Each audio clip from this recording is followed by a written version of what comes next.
What's happening, people? Back with another reaction, back with more from the pros and cons of hitchhiking from Roger Waters, 1984. Thank you once again to Cindy. We are into the final few tracks on the album, and we've reached the title track, though it's given a subtitle as Part 10. So yes, we're going to listen to the pros and cons of hitchhiking Part 10. I'm not sure where the first 9 parts are. Nevertheless, I'm intrigued to hear maybe the title of the album, that concept, addressed directly. Now again, this is taking place within the larger flow of a very narrative-driven concept album, which again, I want to thank Cindy for, understanding the way that I go through reactions, and once I do finish that, I will sit down and listen to it from front to back at some point, and then perhaps the narrative flow will be more apparent. Nevertheless, I am curious how directly or not the song will speak to the pros and cons of hitchhiking. Let's give it a listen. This is Roger Waters. The tune is The Pros and Cons of Hitchhiking, Part 10, from the album, roughly, of the same name, 1984.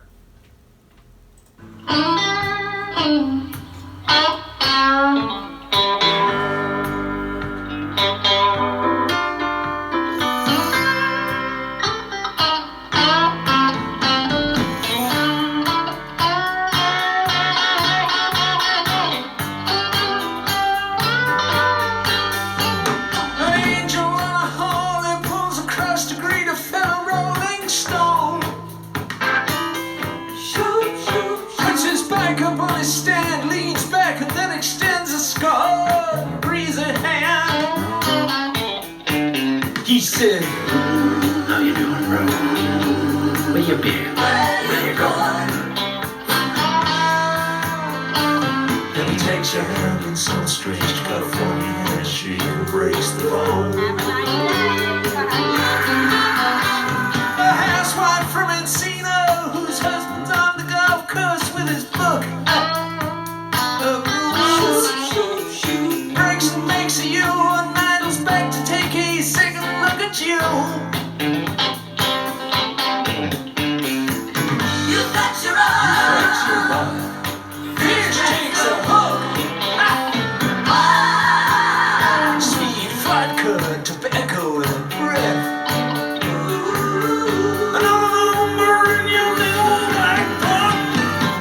These are the pros and cons of hitchhiking. These are the pros and cons of hitchhiking.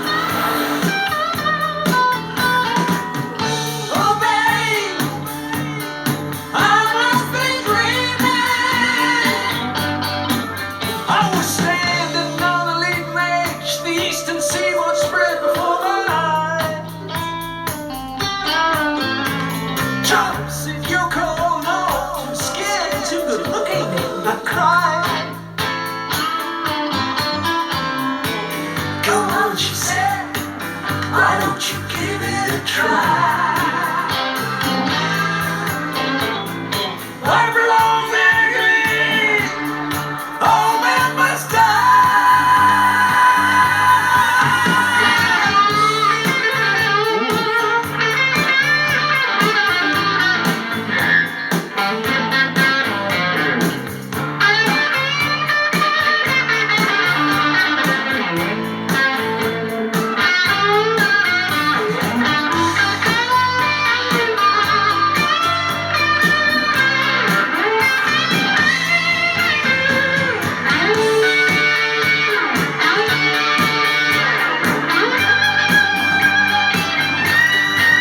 Do you remember Dick Tracy?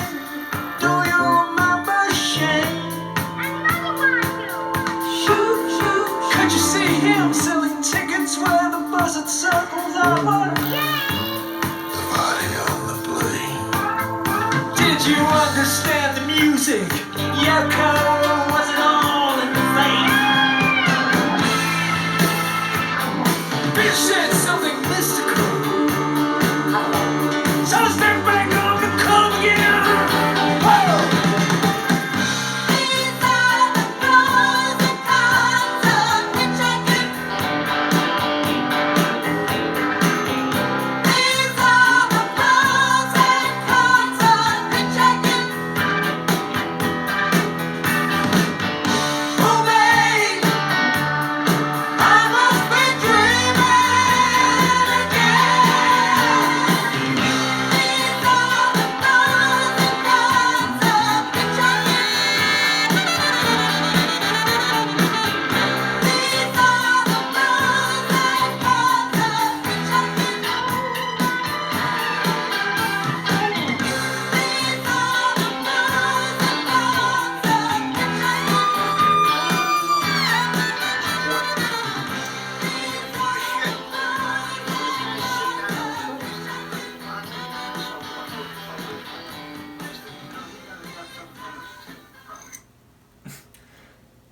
could hear, again, I mean, throughout the song, there were little vocals and, chattering that was, outside the rhythm of the song itself. Though I will say, maybe the most normal of the songs, like musically, even though, again, there is stuff happening outside of that over the course of the track. But yeah, just the straight up blues rock, groover with some really nice instrumental elements. I mean, the guitar, which I assume is Roger himself, very charismatic and flavorful in a blues style. The saxophone, a very welcome late addition to the sonic mix, and just a really nice, backing organ chords. I think maybe even some like true piano lines, but yeah, just having an awesome blues rock vibe overall. I mean, maybe blues rock mixed with a bit of classic rock feeling, but definitely more on the blues rock side of that spectrum.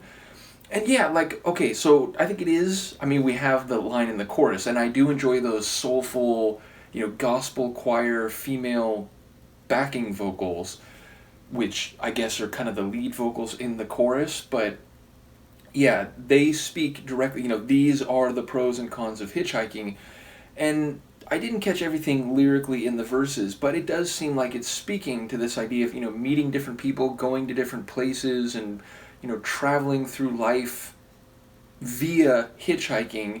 And then there's a reference to, like, he's not sure if he's dreaming, which feels very much connected to what we've heard so far, like in the timeline narrative of the album, but maybe, again, you could extrapolate that larger to the idea of, traveling around with different people and ending up in places that maybe you didn't expect to from the beginning, and all of it feeling like this kind of stream of consciousness experience where, the blurring between like a vision or indeed a dream and what you're going through gets a bit blurred, or the blurring gets a bit blurred, gets a bit complicated.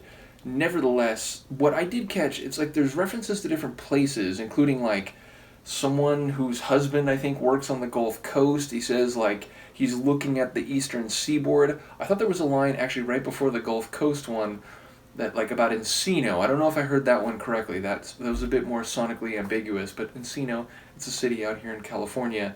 So if that's right, it sounds like he's talking about stops and places from coast to coast across the U.S., also making some like pop culture references. I mean, there was a line in there about Shane, and then I think we heard the, like, what is it, is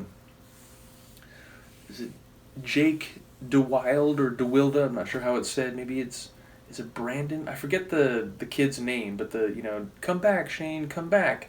It feels like there was like a cheeky, again, arrhythmic, like spoken vocal that played off of the reference to Shane. But there were a couple others that now, of course, I'm blanking on. So it seemed like there were some pop culture or, like, what's the right word? Like movies and, cultural references, like, scattered throughout the narrative. So, yeah, I don't quite know what to make of it all, other than, again, maybe just speaking to the, unpredictable and multifarious experience of hitchhiking, which, again, would bring you into contact with different people, take you from place to place, including maybe, a route that you didn't, or a route, if you prefer, that you didn't necessarily know what happened that way in advance. But again, a really cool tune sonically. I enjoy his vocals, definitely flaring up in terms of his vocal emphasis in a couple moments along the way. And as I said, I did like those soulful, gospel choir kind of supporting vocals. So yeah, definitely a tune that makes sense to me would be the title track, not only because maybe it's encapsulating more broadly what the narrator's specific experience has been up to this point, although, maybe that is a bit more eccentric than most hitchhikers might go through, but also I think just sonically it's maybe the most impactful tune on the album I've heard so far, the most normal. I mean, again, it's got a lot of flair to it, a lot of charisma, but it felt less like, art tune, or less like, kind of soundtrack tune, whereas a couple others have been really, like, not like a normal song. This one, again, had some things outside of that, but was more like a normal blues rock song than some of the others. In any case, I think we have 2 tracks left. Is that right? Yeah, we got 2 tracks left, which are Every Stranger's Eyes and then The Moment of Clarity. So yeah, we'll look forward to those. Once again, thank you to Cindy, not only for the album, but for the patience as I've gone through it. Let me know what you think, and I will see you next time. Peace.